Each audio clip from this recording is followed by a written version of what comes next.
चीखो। जरा जोर से। एक पहाड़ी सिलसिले के ऊपर एक रनवे बना हुआ था। एक हवाई जहाज पूरी तरह यात्रियों से भर चुका था, लेकिन अब तक पायलट नहीं आया था। अचानक यात्रियों ने देखा कि दो लोग हाथ में सफेद छड़ी लिए, काले चश्मे पहने, सीधा कॉकपिट की तरफ बढ़े और अंदर चले गए। यात्रियों में फुसफुसाहट शुरू हो गई।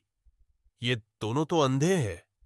तभी स्पीकर पर आवाज आई, मैं कैप्टन फलाह बोल रहा हूं और मेरे साथ हैं मेरे को पायलट फलाह साहब। ये सच है कि हम दोनों दृष्टिहीन हैं, लेकिन जहाज के आधुनिक उपकरण और हमारे अनुभव को देखते हुए आपको चिंता करने की कोई जरूरत नहीं है। हम कई सफल उड़ानें कर चुके हैं।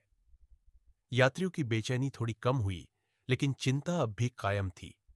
इंजन स्टार्ट हुआ। जहाज ने रनवे पर दौड़ना शुरू किया। दोनों तरफ गहरी खइयां थी। यात्री सांस रोके बैठे थे। जहाज तेजी से दौड़ता गया। सामने भी एक खाई थी, लेकिन जहाज रुकने का नाम नहीं ले रहा था। खाई के बिल्कुल पास पहुंचकर यात्रियों की जोरदार चीखें निकल पड़ी और तभी जहाज ने फ्लाइंग गियर लगाया और हवा में उड़ गया।